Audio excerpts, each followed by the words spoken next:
정치의 모든 것 여기서 탈탈 털어드립니다. 거침없이 하이킥. 정치권 상황에 하이킥을 날리는 속 시원한 정치 토크쇼 거침없이 하이킥 시작합니다. 장성철 소장, 장윤선 기자 두 분 나오셨습니다. 어서 오세요. 네, 안녕하세요. 네. 지금 웃음소리는 효과음이 아니었습니다. 제가 두 분하고 이야기하다가 웃었는데 그대로 나갔네요. 예. 자, 하여튼간에 웃을 일이 좀 많았으면 좋겠다. 자, 먼저 한일 정상회담 얘기부터 해야 될 것 같습니다. 셔틀 외교의 복원이냐, 빵 셔틀 굴욕 외교냐. 여야 정치권에서 극과 극의 평가가 나오는 중인데요. 두 분의 관전평 각각 들어보도록 하겠습니다. 장 소장님 먼저.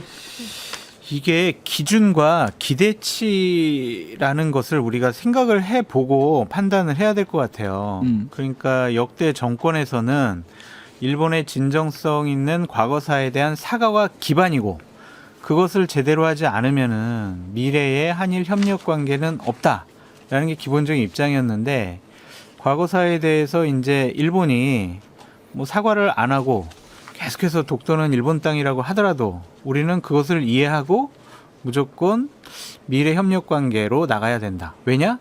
경제, 외교, 안보, 군사적인 부분에 있어서 협력을 해야 되기 때문에 이렇게 판단을 한다면 이번 정상회담은 상당히 잘 됐죠. 기본적으로 뭐 윤석열 대통령이 얘기한 것처럼 진정성 있는 입장을 기시다가 보여줬고 한일 미래 협력에 큰 도움이 될 거라고 생각을 한다. 윤석열 대통령의 기본적인 생각은 과거사 일방적으로 요구할 사안이 아니다 라고 또 얘기했잖아요. 그런 관점에서 보면 잘했는데 과연 그것이 맞느냐라는 것에 대해서는 저는 조금 좀 다른 생각을 갖고 있어요. 네, 관점에 대해서 평가를 해주셔야 되겠네요. 네. 결과적으로는. 그래서 저는 잘 모르겠어요. 왜 가담하십니까? 이 길이 아닌 거죠. 저 길이 아니니까 가다 마는 거예요. 가다가 마시네요. 가다 말 수밖에 관점에 대한 없는. 평가. 예. 그러니까 오늘 이도훈 대변인이 브리핑을 해가지고 윤 대통령이 일제강점기 강제징용 피해배상 문제에서 내린 결단으로 한일 관계에서 주도권을 주게 됐고 지난 한미 정상회담에서 워싱턴 선언 도출의 성과로 이어졌다. 뭐 이런 얘기를 했는데요. 그게 과연 결단이냐. 그러니까 제일 중요한 거 앞서 이제 장 소장님도 말씀하셨지만 중요한 건 국민적 동의와 합의거든요. 그러니까 윤 대통령은 국민을 대신해서 한일 회담도 하고 한미 회담도 하고 또 우리를 대표해서 우리 국민적 이익, 국가적 이익을 대신하는 대통령이지 대통령이 결단하는 것을 우리 국민들이 그냥 수용해야 되는 관계가 아니거든요. 그러니까 공화주의가 제대로 구현되는 국가에서는 있을 수 없는 일들이 막 벌어지는 건데요. 네. 전 사실 이번에도 제 솔직한 느낌은 어땠냐면 약간 분명히 우리 엄마가 옆집 아저씨한테 얻어맞고 와가지고 그 억울함과 분노가 있는데 아버지가 계속 참으라고 그리고 그 아저씨한테 다 우리가 인내하고 갈 테니까 걱정하지 말라고 당부하는 것 같은 그런 자괴감이 들거든요. 그러니까 저는 지금 관련된 내용을 제가 그래서 좀 취재를 해봤어요. 지금 대통령 계속 결단이라고 하는데 과연 그날 어제 그 회담 중에 기자회견 중에도 대통령이 10분이 이제 그 배상금을 수령해 가셨고 나머지 5분도 계속 설득 중이다라는 표현을 했어요. 네. 그래서 관련해서 나머지 5분들이 정말 설득 과정에 있는 건지 확인을 하려고 연락을 했더니 어떤 얘기가 나오냐면 정부가 계속 회유를 하고 있다. 네. 회유가 아니라 설득. 아니, 회유. 왜냐하면 원하지 않아요. 그러니까 뭐냐면 당사자들, 생존 피해자분들은 너무 연세도 많으시고 그래서 네네. 연락이 잘 안 되고 직접 전화도 안 받으시고 하시니까 자녀분들한테 계속 얘기를 하는 거예요. 네. 근데 그만 연락해라. 계속 접촉하고 싶지 않다. 압박감을 느낀다는 거거든요. 네네. 그래서 외교부에 직접 얘기도 했대요. 우리 더 이상 안 만나겠다. 연락하지 말라고 얘기를 했는데도 계속 연락을 한다. 이거 정부가 회유하는 거 너무 힘들다는 겁니다. 예, 지금 이런 상황이 이게 설득입니까? 이거 설득이라고 하기 어렵죠. 근데 대통령은 정상회담에 가서 정부가 설득 중이라고 얘기를 해요. 피해 당사자들은 그런 생각이 아닙니다. 그리고 중요한 포인트는요. 법원의 역할이에요. 지금 현금화를 해야 돼요. 네. 현금화를 해서 이거를 수령을 할 수 있도록 판결을 해야 되는데 대법원이 물론 우리 정부에서 의견서를 내서 판결을 좀 미뤄달라고 예, 외교부에서 당부한 문서 냈죠. 측면이 있긴 합니다만 그럼에도 불구하고 지금 상황이 이 정도 됐으면 피해자들의 요구를 받아서 결정을 해야 되는데 지금 대법원이 판결을 늦추고 있어요.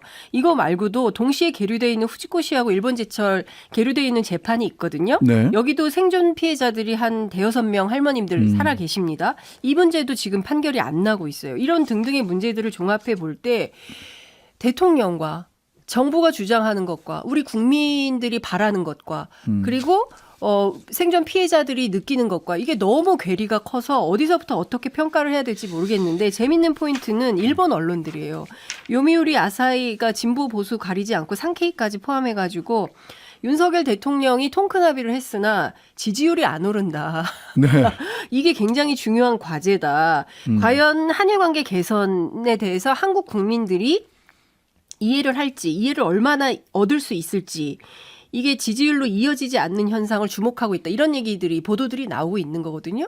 그러니까 저는 참 평가하기 어려운 회담이 계속 이어지고 있다. 이 분위기가 이제 그 G7 회의까지 이어지고 한미일 안보 협력이 어떤 방식으로 전환되는지까지 지켜봐야 될 것 같은데 외교안보 전문가들은 매우 우려 섞인 시선으로 보고 있고 김현철 전 통일부 장관이 한일 회담으로는 역사를 팔고 한미 회담으로는 평화를 팔았다 이런 분석을 하고 있는데요.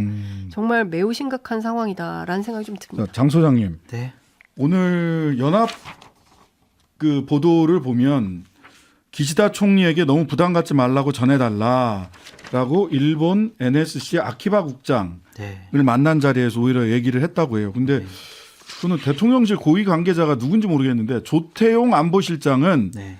호응 조치를 바라는 국내 여론을 가감없이 전달했다. 네. 그랬는데 네. 대통령이 그 아키바 국장을 만났을 때는 야 부담 갖지 마. 그렇게 전해주세요라고 얘기를 했다는 얘기를 대통령실 고위 관계자가 또 언론에 얘기를 했어요. 결국엔 그런 거겠죠. 뭐 두 가지 측면에서 과거사 문제에 대해서 우리가 원하는 그런 얘기를 안 해도 우리가 좀 이해해 줄게라는 것. 그리고 또 뭐 경제적인 부분에 있어서도 너희들이 뭐 이렇게 화이트리스트 뭐 이제 조금 뭐 해제한다라고 하니까 그 정도면 될 것 같아. 뭐 더 뭐 안 내놔도 돼. 그러니까 일단은 와. 이렇게 비춰질까봐 저는 상당히 걱정인데 네네. 참 그런 힘든 그런 외교를 하고 계시는 대통령실 관계자들에게 참 가슴 아프게 생각을 합니다. 네네. 개인적으로. 네. 그러니까 이게 뭐 좀 이상해요. 기시다하고 같은 마음이에요. 어? 기시다도 가슴 아프게 생각하고 우리 장 소장님도 가슴 아프게 아니, 생각하고 그러니까 뭐가 좀 이상하다고. 다 가슴이 아파요. 지금. 꼼꼼히 좀 다 봤는데 네. 우리가 과연 이 한일 회담을 통해서 뭘 얻어냈을까? 그러니까요. 성과로 네. 내세운 거를 보면 이걸 과연 성과라고 할 수 있을까라는 그런 좀 생각이 들고 김기현 국민의힘 대표 같은 경우도 오랜 어둠의 터널에서 빠져나오려고 하고 있다라는 표현을 썼거든요. 그럼 지난 정권에 보수 정권이든 진보 정권이든 역대 대통령들이 입장을 견지했던 그러한 외교적인 노선과 결정, 원칙들이 잘못된 것인가? 오랜 어둠의 터널 속에 있었던. 네. 그러니까 좋아요. 그럼 자, 다 양보. 오케이. 자, 네. 미래 한일 관계, 경제, 외교, 안보 가야 돼. 좋아. 그러면 앞으로 일본은 더 이상 독도는 일본 땅이라고 하면 안 되고요. 강제징용 피해자분들, 위안부 피해자분들에 대해서 망언하면서는 안 됩니다. 네. 야스쿠니 신사에다 곡물 헌납하지 말고요. 참배도 하지 말아야 돼요. 그러면은 우리 앞으로 갈게요. 근데 야, 기회는 이때다. 야, 대통령실 윤석열 대통령 우리가 아무리 독도는 일본 땅이라고 해도 뭐 그렇게 크게 문제 삼지 않는 것 같다. 기회는 이때다. 우리가 계속 주장하자. 이런 식으로 나오면은 이건 미래로 다 갈 수가 없는 거죠. 그러니까요. 그러니까 지금 네. 저는 제일 이해할 장 수 없는 기자님. 게 그 과거사 문제와 관련해서 우리 대통령이 전향적 입장을 밝힘으로 인해서 한일 관계를 움직이고 그리고 주도권을 준 측면이 있다라는 평가를 하고 있거든요. 예. 그러니까 우리가 주도권을 쥐었다는 거예요. 외교의 이도윤- 주도권을. 근데 이도윤 대변인이 예, 그렇게 공식적으로 근데- 브리핑을 근데 했더라고요. 사실 이게 우리가 지금 뭘 주도권을 쥔 거지? 라는 의문을 표시하게 되는 핵심 포인트가 있으니 바로 후쿠시마 오염수 방류와 관련된 네. 겁니다. 이게요. 그러니까 왜 오냐? 왜냐하면 그 사실 G7이 얼마 남지 않았기 때문에 네. 기시다가 굳이 뭐 올 필요가 없어요. 근데 전 네. 두 가지 목적인데 하나는 안보고 하나는 경제죠. 첫 번째 안보는 그 워싱턴 선언을 했다는데 그리고 핵 협의 그룹을 만든다는데 이게 도대체 어떻게 되는 건지 우리는 낄 수 없는지 실제로 어제 그 기자회견을 통해서 우리 대통령이 문은 열려 있다. 그 나토식 해법이 아니라 우리가 양자 간에 맺은 그 선언이기 때문에 이게 상당히 큰 의미가 있다고 대통령실에서 홍보를 했는데 일본이 들어오면 다자관계가 되는 거 아닙니까? 그럼 네. 이제 주장이 또 뒤집어지는 거예요. 그러니까 이것도 해명이 좀 안 되는 거고 경제적 이익과 관련해서는 바로 이제 후쿠시마 오염수 관련된 건데요. 이게 우리가 이제 WTO에서 제소를 해서 승소를 해서 지금 그 일본산 수산물 그 후쿠시마를 포함해서 8개 현에서 나오는 수산물 수입 금지 조처가 내려져 있는 상황 아닙니까? 전체 21개 현 중에 8개 현에서 들어오는 수산물이 금지되고 있는데 그 가장 큰 이유가 이 오염수 관련된 것이었어요. 네. 근데 만약에 이게 방류가 되게 되면 그 WTO에서 또 다른 판단을 하게 되거든요. 그럼 네. 결국에는 이것은 시찰단이 다녀오고 그리고 7월에 예정대로 방류가 되고 그리고 그 다음 수순은 바로 이 수산물 수입 규제 해제가 되는 거죠. 이렇게 되면 설마요. 아니요, 알아요. 이 수순을 밟을 수밖에 없는 상황이 되는 거예요. 트랙이 그렇지 않습니까? 그러니까 지금 보면 다른 거 다 빼더라도 그 후쿠시마 바로 옆에 미야기현인데 미야기현의 그 멍게 70%가 한국으로 오잖아요. 근데 이게 다 예전에는 망한 거. 그랬죠. 그 예전에는 네. 그렇죠. 지금 못 오지 않습니까? 네. 근데 이거를 도쿄 전력에서 보상을 해주고 있다는 거예요. 네. 그렇기 때문에 이게 만약에 수출이 재개가 되면 더 이상 그 도쿄전력이 보상해줄 이유가 없어지게 되는 거죠. 그러니까 실제 우리가 일본 수산물 수입 4위 국가거든요. 네. 근데 그동안 이 문제 때문에 굉장히 어려움이 많이 있었어요. 근데 결과적으로 보면 기시다가 와서 안보적인 이익, 그다음에 경제적인 이익 두 마리 토끼를 다 얻어갈 정도로 성과가 있었지만 우리는 성과가 없다. 이래서 매우 참담하다 이런 생각이 드는 겁니다. 저 꼭 좀 드리고 싶은 말씀이 네. 있는데 장 소장님. 우리가 이제 전문가 포함된 TF 시찰단이 후쿠시마 가서 보잖아요. 네. 네. 근데 그 시찰이 뭐예요? 가서 그냥 보는 둘러보는 거예요. 거. 두루 살펴보는 거잖아요. 네.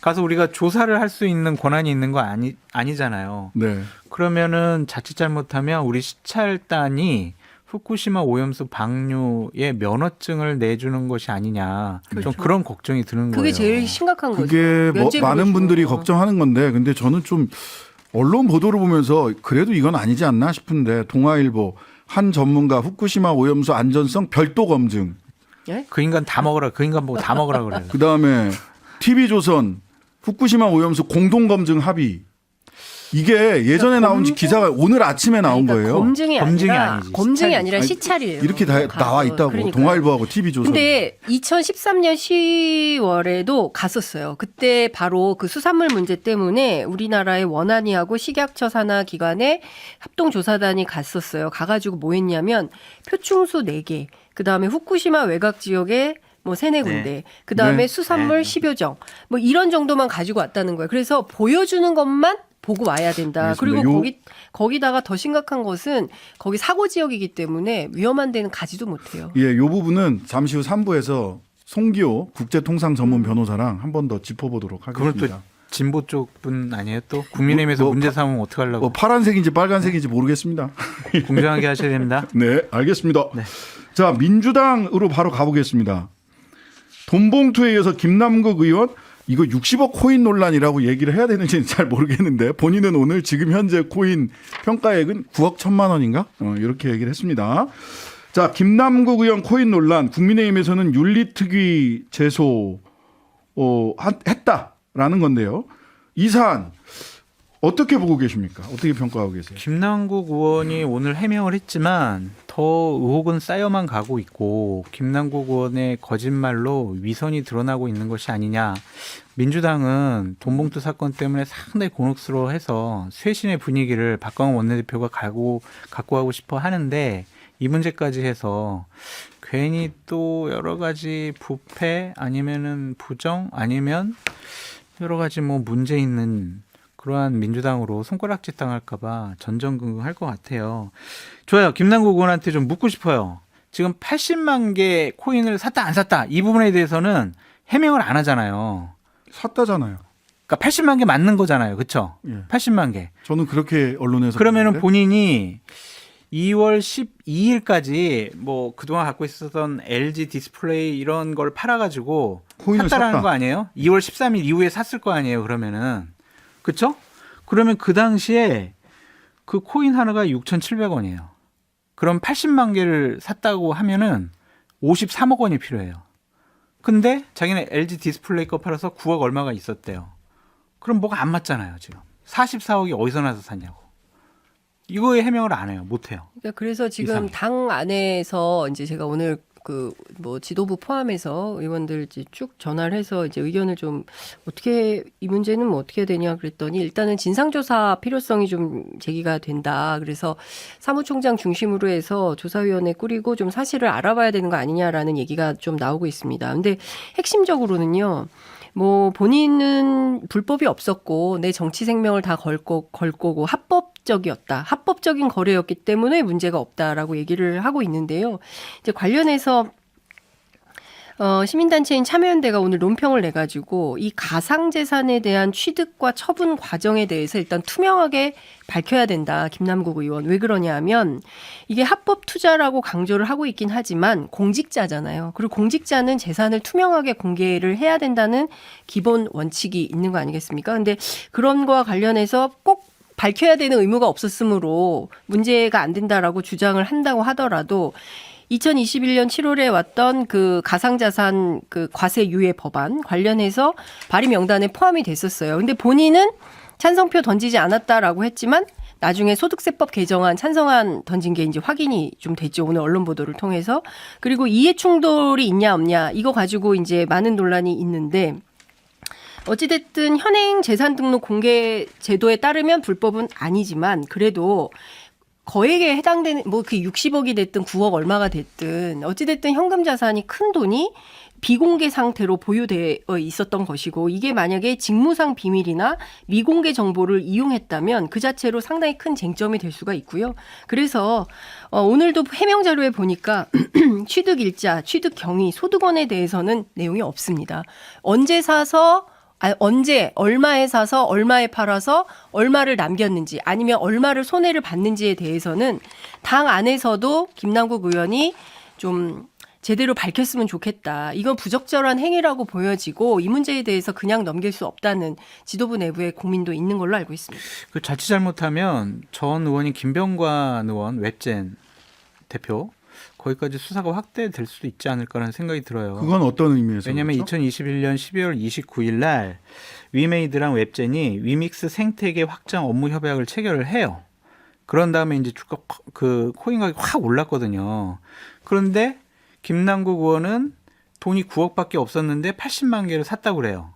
그럼 이게 거래에 있어서 뭔가 좀 문제가 있는 것이냐. 그러니까 가상 자산을 누군가가 일방적으로 주지 않았느냐. 그러한 거래 이상 징후를 FIU에서 발견을 하고 통보한 것이 아니냐. 근데 그렇게 FI 좀 요거는 수가 제가 있죠. 좀 몇 가지 바로잡아야 될 게 있는데요. FIU는 돈이 현금이 1,000만 원 이상 출금되면 그냥 자동 통보하게 돼 있어요. 금융기관이 FIU에. 예. 그래서 그러한 코인이 왔다 갔다 한 게 FIU의 검증 대상인 것은 만약 왔다 갔다 했다면 아닌 것으로 알고요. 아니 그것 때문이 아니라 어쨌든 예. 이 자산 그 재산 예. 화폐 이런 것 때문에 그러니까 이 부분에 대해서 두 가지에 여러 가지 문제점이 있어가지고 통보를 했다고 하니까 그러니까 그거를 1,000만 원 이상 다 하는 거야. 그냥 이렇게 그냥 넘어가기는 좀 무리가 있는 것 같은데요. 아니 그거는 규정상 그렇게 돼 있어서 1,000만 원 이상 현금이 왔다 갔다. 아니, 그러니까 FIU에서는 주요 쟁점은 아닌 것 같아요. 그러니까 아니, FI에서는 코인 자체를 외부에서 일방적으로 받아 매도하거나 구매를 위한 자금 출처가 불분명할 경우 이상한 거래로 분류해서 통보한다. 이제 이렇게 얘기를 하고 있거든요. 그러니까 1,000만 원 거래 이상의 통보 이게 아니라는 거죠. 이 건과 관련해서. 제가 꼭 드리고 싶은 것은 저는 그것은 중요하지 제가 보기에는 중요한데. 제가 보기에는 어쨌든 이 가상재산의 문제를 어떻게 할 거냐. 비트코인 재산을 이거 공개도 해야 되고 등록도 해야 되고 이거 너무 사각지대에 있다. 투자하는 사람들은 많고 비실명으로 거래하고 이 문제에 대해서 국회에서도 논의가 계속 제기가 됐었는데 이 법안을 하냐 마냐 입법한다고 했다가 또 안 된다고 했다가 뭐 이런 논란이 있었거든요. 그러면 저는 이것을 공개하는 방식으로 가는 것이 옳은 것이고 거기에 기여하는 게 김남국 의원의 역할이었다면 옳았겠다라는 생각을 하는 겁니다. 국민들이요. 지금 특히 2030 젊은 세대들이 분노하는 게 바로 그런 거예요. 평소에 뭐 찢어진 운동화 신고 다니고 뭐 뭡니까 뭐 공병 팔고 라면만 먹고 이렇게 헝그리하게 산다고 굉장히 좀 어렵게 사는 젊은 정치인으로 알려졌던 그분이 알고 보니까 이렇게 비실명 거래를 이렇게 하고 있었다. 물론 이제 실명 거래를 했다고 본인 주장을 하지만 이런 것에 대해서 정서적으로 납득하기가 어려운 겁니다. 네. 저를 할 말 꼭 말씀드리면 안 될까요? 네, 말씀하시죠. 국회의원이요. 이런 일 안 했으면 좋겠어요. 국회의원 처음 당선되면은 국민 앞에 선서를 합니다. 나는 헌법 준수하고 국민의 자유와 복리의 증진 및 조국의 평화적 통일을 위하여 노력하며 국가 이익을 우선으로 하며 국회의원의 직무를 양심에 따라 성실히 수행할 것을 국민 앞에 엄숙히 서합니다. 이런 선서를 하거든요. 근데 이러한 것과 지금 김남국 의원이 한 행위가 과연 맞는 것이냐. 양심적인 문제다. 법적으로 보자면은요. 미공개 정보 취득 여부나 비실명 이체 여부가 관건이 될 겁니다. 네. 예. 네. 그 이해충돌 부분은 이해충돌 방지법에 따르면 이거는 이해충돌이라고 보기는 어려워요. 그렇죠. 불특정 다수의 법을 대상으로 한 법의 문제이기 때문에 김남국 의원은 어쨌든 간에 본인이 입장문을 3페이지짜리 입장문을 냈는데 여기에 대해서 비실명으로 거래한 적은 없다라고 주장을 하고 있고 그다음에 미공개 정보도 취득한 사실은 없다라고 이야기를 하고 있으니 조금 더 두 분은 그 부분에 대해서 지금 김남국 의원 그러니까 뭐 도덕적으로 또 정치적으로 잘못한 거를 떠나서 이제 법적인 부분은 이 부분이 아마 해명이 돼야 될 거다. 그러면 검찰에서 수사할 테니까 지켜보는데 김남국 의원을 믿을 수가 없어요. 왜냐하면 가상자산 과세 유예 법안에 대해서 본인은 찬성표 던지지 않았어요라고 했지만 찬성표 던진 게 확인이 됐잖아요. 이런 분의 말을 해명을 어떻게 믿어요? 솔직히 저는 실망스럽습니다. 자, 오늘 4시에 시작된 김재원, 태영호 예. 이 두 분 윤리위원회는 지금 어디까지 진행이 됐다고 하나요? 혹시 소식 들어온 게 있나요? 아직 얘기는 못 들었어요. 네. 예. 그런데 뭐 중징계 뭐 이런 도시락 먹고 있다고 제작진이 알려주는데요. 오늘 다 할 중징계를 예상하더라고요. 거- 오늘 할 것 같아요. 중징계가 되면 네. 태영호 의원이나 김재원 의원이나 굉장히 강하게 반발을 할 것으로 보이잖아요. 그 반발해서 뭘 강하게 할 거예요? 기자회견하고 규탄대회하고 뭐 그럴 거예요? 아니 김재원 의원은 아니 그 어쨌든 얘기는 뭐 나오더라고요. 뭐 저기 어떡해요? 가처분 신청할 거라고. 가처분. 그러면 또 이준석 예. 징계 받는데 예. 6개월 이상 징계를 또 그래도 받잖아요. 가처분의 길을 네. 갈 것 같다라는 그러니까, 얘기가 나오더라고요. 이게 다 아니 유승민 전 의원 같은 경우는 오늘 아침이죠.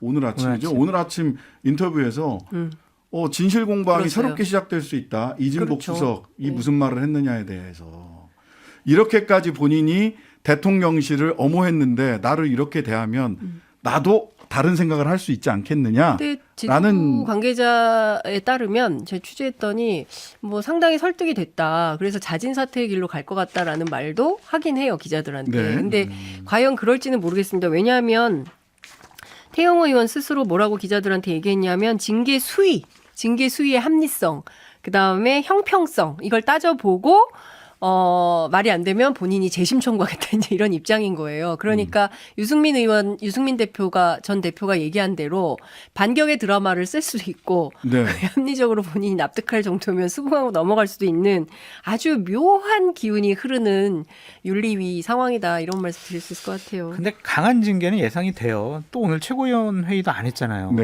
그러니까 그런 부담감이 있는 것 같고 저는 태용호 의원이나 김재원 의원이 강하게 반발하고 싶지만 강하게 반발할 수단이 없어요. 그리고 예를 들면은 좀 회유를 해서 네. 어디 자리 좀 챙겨줄게 공기업 가 뭐 이럴 수도 있는 것이고 네. 자꾸 그러면 수사한다 이렇게 협박할 수도 있고 그래가지고 저는 제 개인적인 생각이다라고 네. 말씀드립니다. 근데 지금 내부의 취재를 해보면 7인 체제로 갈 가능성도 없고 그리고 그러면 비대위로 갈 거냐 김기현 대표가 그만둘 생각이 1도 없대요. 네네. 그래가지고 4명이 사퇴 요구를 해야 가능한데 지금도 최고위원 시스템이 그런 상황도 아니고 그리고 뭐 실권도 별로 없고 이런 상황이기 때문에 상황이 어떻게 될지 모르겠는데 내부가 굉장히 소란스럽더라고요. 네, 오늘 두 분 다 개인적인 의견입니다만은 중징계를 예상하고 계신다. 네. 자, 거침없이 하이킥 오늘은 여기까지 하겠습니다. 지금까지 장성철 소장, 장윤선 기자였습니다. 감사합니다. 감사합니다. 하루 종일 기다려지는 진짜 시사. 평일 저녁 6시 5분 신장식의 뉴스 하이킥.